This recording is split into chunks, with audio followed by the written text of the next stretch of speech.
What just happened? If you walked out of Ready or Not 2, Here I Come with your jaw on the floor, you're not alone. This movie does not hold back. It's bloody, it's wild, it's darkly hilarious, and that ending, pure chaos wrapped in a sunrise. Today, we're breaking it all down. The loophole, the explosion, the goat, Mr. LaBelle's nod. All of it. Welcome back to the channel. If you're new here, hit that subscribe button because we do deep dives like this every single week. Let's get into it. Okay, so for anyone who needs a quick refresher, the first Ready or Not introduced us to Grace, a bride who marries into the Ladoma family, only to discover they've made a literal deal with the devil. Every time someone marries into the family, the newcomer has to play a game chosen at random. Grace drew hide and seek, which meant the whole family had to hunt her down before sunrise, or they all die. Grace survived, the family did not, and she walked out covered in blood, the lone survivor of a satanic nightmare wedding. Ready or Not, 2 picks up in a much larger world. Grace is now pulled into a tournament between multiple powerful families, all of them bound by similar dark pacts.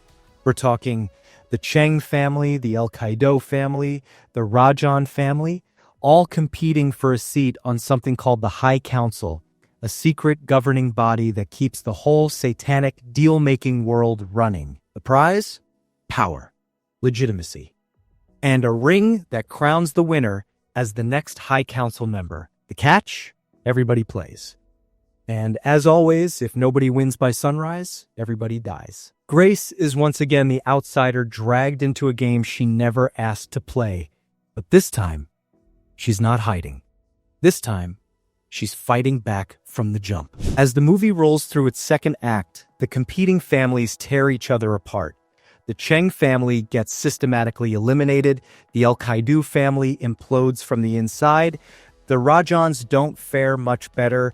It's essentially a bloodbath tournament where everyone is both hunter and prey. Grace, meanwhile, is doing what Grace does best, surviving by sheer willpower, resourcefulness, and a genuinely impressive refusal to just die. Her sister Faith is also in the mix, and their relationship is one of the emotional cores of the film.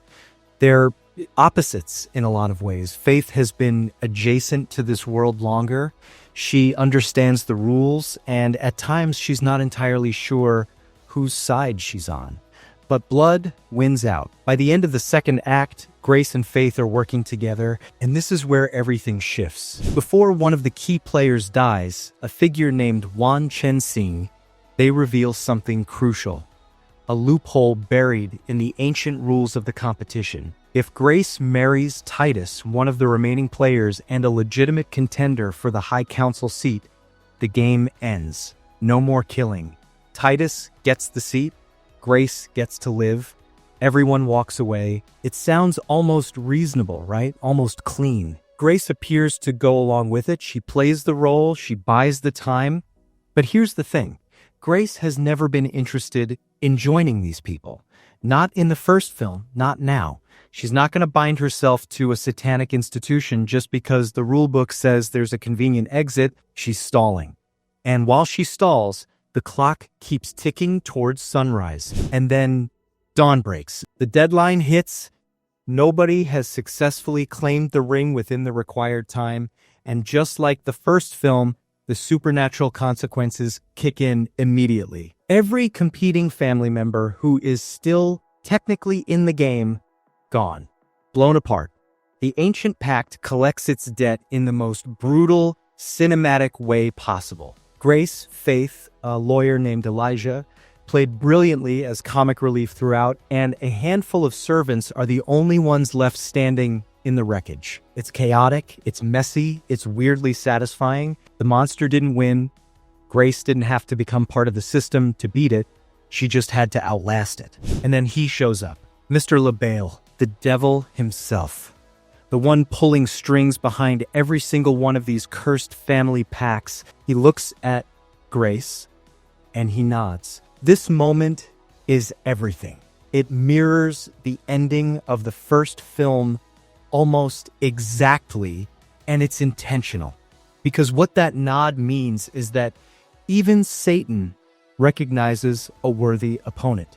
Grace didn't play the game, she refused the game, and she won anyway. There's something darkly funny about the fact that the literal embodiment of evil just has to tip his hat and respect the hustle. Grace and Faith walk into the sunrise. The film closes on Grace and Faith walking away from the destruction together, and they bring a goat with them. A goat that was being held for one of the High Council's rituals.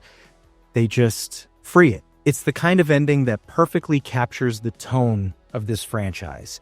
Equal parts absurd and earned. After everything Grace has been through across 2 films, she doesn't get a fairy tale ending. She gets a sunrise, her sister, and a rescued goat. That's honestly better. So what does it all mean? Grace's arc is about refusing absorption.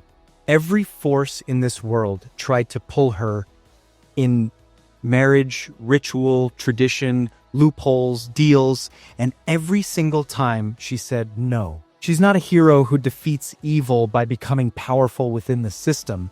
She's someone who survives by rejecting the system entirely. Will there be a Ready or Not 3? The directors say Grace's story feels complete, but the world is wide open for new characters and new games. Personally, I'd watch it. If you enjoyed this breakdown, smash that like button, drop your thoughts in the comments. Did you love the ending or did you want something different? And subscribe so you never miss a breakdown. I'll see you in the next one.